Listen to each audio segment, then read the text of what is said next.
ဘင်ဘိုဟာကျိတ်ရဲ့မော်စွမ်းအားတွေကိုလက်နဲ့ခဏတာကာပြီးနောက်လိပ်ပြာကသူ့ကိုမော်စွမ်းအင်တွေထည့်ပေးလိုက်ပါတယ်ဒီလိုနဲ့ဘင်ဘိုလည်းမော်စွမ်းအင်တချို့ရသွားပြီးဇီးကွက်ကြီးကိုပြန်တိုက်ခိုက်ဖို့လိပ်ပြာရဲ့မော်စွမ်းအင်များကိုအသုံးပြုပြီးပြန်လဲတုံးပြန်တယ်ဒါပေမဲ့ဇီးကွက်ကြီးရဲ့မော်စွမ်းအားဟာ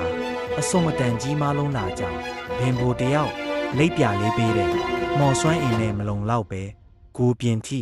လွင်းစင်သွားပါတယ်တဖြည်းဖြည်းမော်စွမ်းအင်တွေကုန်ခန်းပြီးလိပ်ပြာလေးလဲသူ့ကိုဘာမှမလုပ်ပေးနိုင်တော့တဲ့အထိဖြစ်သွားပါတယ်ဒီအဖြစ်ပြက်တွေအားလုံးအစအဆုံးမြင်တဲ့ချစ်ပီဟာဝမ်းနဲ့မျက်ရည်တွေနဲ့သာ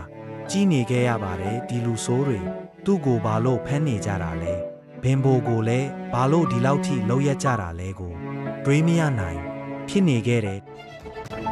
ပြာလေးကိုလောင်အိမ်တစ်ခုဖန်ဆင်းကချုပ်လောင်လိုက်တဲ့